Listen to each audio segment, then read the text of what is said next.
On behalf of the General Assembly, I have the honor to welcome His Excellency Nana Addo Dankwa Akufo-Addo, President of the Republic of Ghana, and to invite him to address the Assembly.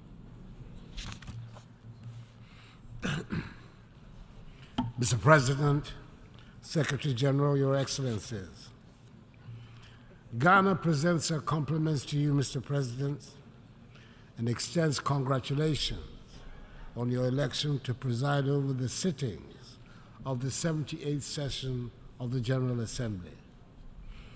Ghana will also use this, the greatest of all platforms, to express the deep condolence and sympathies of our people and government to the peoples and governments of Morocco and Libya over the recent tragic events that have engulfed their countries. I do not need to employ any hyperbole, nor find any fancy words to state the reality of the situation humanity currently faces. Our world is not a happy place today. Wherever we look, and in whichever area of our lives to which we turn our attention, there is unhappiness, distrust, and loss of confidence in the structures that have guided the governance of the world since the end of the Second World War, nearly 8 decades ago. Mr. President, the theme chosen for this meeting is rebuilding trust and reigniting global solidarity, accelerating action on the 2030 Agenda and its sustainable development goals towards peace, prosperity, progress, and sustainability for all. The choice of the theme implies that there's general acknowledgement that things are not what they ought to be in our world. The mutual trust among nations that is required to ensure harmony has considerably diminished. The cohesion that we need to build the peace and prosperity of our societies is disintegrating and nearing Cold War lows. We do not seem to have any common values on which we can all agree, nor common goals to which we all aspire. The fault lines are not just between poor and rich, or the South and North, or the developed and developing countries. Even within well-established and rich countries, the tensions over trade, climate, political boundaries, and geopolitical spheres of influence are palpable. Long-held definitions are being challenged, and sacred truths and beliefs are being questioned or discarded outright, and in some instances, the deliberate peddling of blatant untruths has become acceptable. This organization, the United Nations, under whose auspices we, the nations of the world, are gathered for the annual review of the world, was established in the belief that our common humanity would be the overriding consideration in dealing with the problems that would invariably arise when we deal with one another. There is no doubt that the organization has achieved a great deal in its 78 years of existence, of which we can all be justifiably proud. But it is also true that the reluctance by the nations that were the major powers at the formation of the organization to agree to any reform to reflect present realities has led to the undermining of the credibility of the United Nations and some of its organs, in particular, the Security Council. Ghana is currently serving out the second of its 2-year term on the Security Council as a non-permanent member. This is the 4th time in the 66 years since we joined the UN, the first post-colonial African nation to do so, that we've had the privilege of serving on the Council. Mr. President, it has been a sad and disappointing experience for us. We've witnessed it firsthand, over and over again, that the big powers of the United Nations might be preaching democracy, fairness, and justice around the world, but are happy to practice the opposite here at the United Nations, prioritizing parochial interests over those of humanity. Back in 2017, the first time I addressed the General Assembly as president of my country, I spoke at length on the need to reform of the United Nations and of the Security Council in particular. I said then that the urgent need to reform this organization had been talked about and scheduled for a long time, but somehow we've never found the courage and the will to execute it. I said then that Ghana supports UN reform, especially of the Security Council, as set out in Africa's common position on UN reform, based on the Eswatini Consensus. Mr. President, I said then that the time was long overdue to correct the long-standing injustice that the current structure and composition of the United Nations Security Council represent for the nations of Africa. After serving on the Council at this difficult time in the world, our views on the need for reform have been even more strongly reasserted. We cannot continue to preach democracy, equality, and good governance around the globe. We cannot insist on peace and justice in the world when our global organization is seen by the majority of its members and the people of the world as hampered by an unjust and unfair structure. Mr. President, the Assembly has quite properly chosen the rebuilding of trust as critical in restoring stability and prosperity to our world. We cannot rebuild that trust when the organization that should bind us is seen by many as helping to perpetuate an unfair world order, which is reinforced by an inequitable, dysfunctional global financial architecture. Mr. President, for the past year and a half, a full-scale war is being waged in the center of Europe. The United Nations appears unwilling or unable to influence the events taking place in Ukraine. Ghana has sat on the Security Council throughout this period and can testify that the global solidarity we seek to reignite under the umbrella of the UN will only happen if and when it suits those who wield the mighty power of veto. And at the moment, there's nothing to show that these countries have any interest or inclination to do so.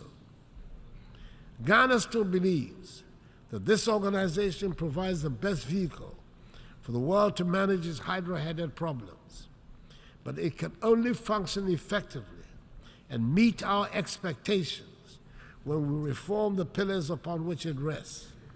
Anything short of that will continue to undermine its credibility.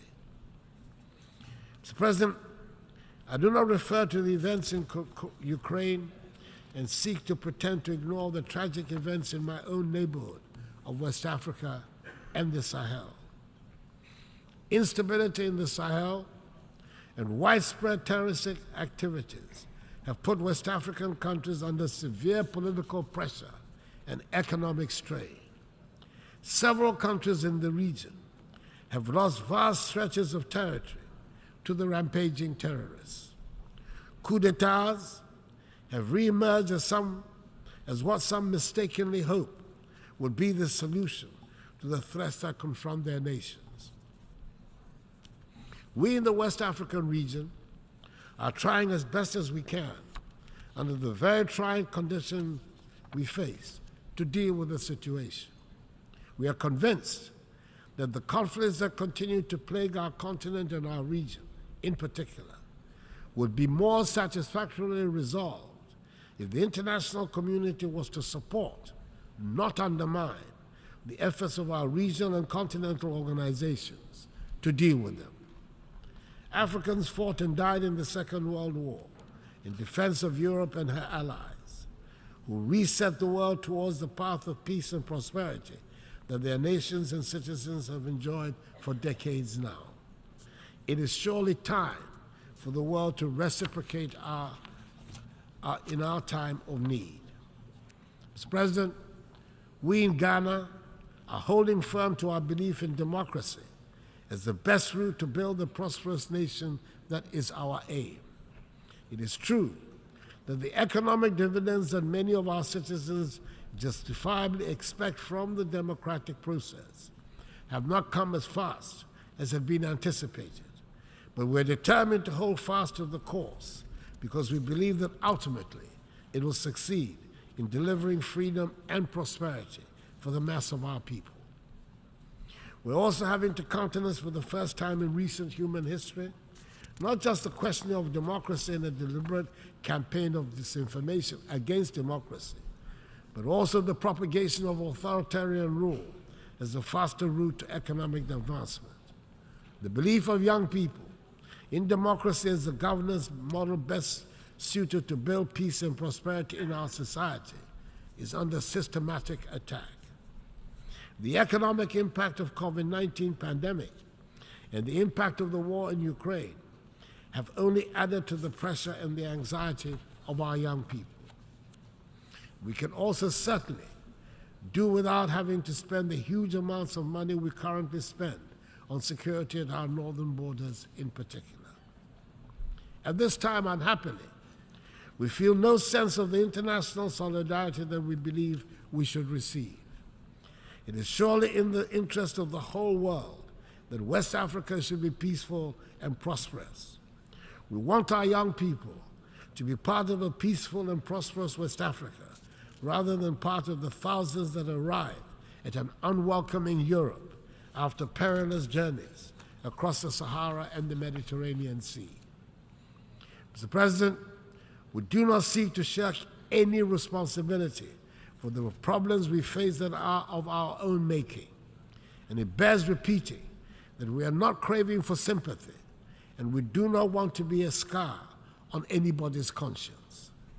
But we cannot, and the world should not pretend that the present-day economic and social conditions of Africa have nothing to do with the historical injustices that have fashioned the structures of the world.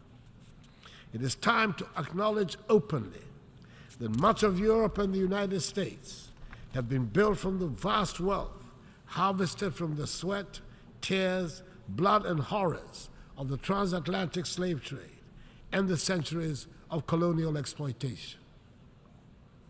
Maybe we should also admit that it cannot be easy to build confident and prosperous societies from nations that for centuries have their natural resources looted and their peoples traded as commodities. For centuries, the world has been unwilling and unable to confront the realities of the consequences of the slave trade. But gradually, this is changing, and it is time to bring the subject of reparations firmly to the fore. Granted, the current generations are not the ones that engaged in the slave trade, but that grand inhuman enterprise was state-sponsored and deliberate, and its benefits are clearly interwoven with the present-day economic architecture of the nations that designed and executed it. Reparations must be paid for the slave trade. No amount of money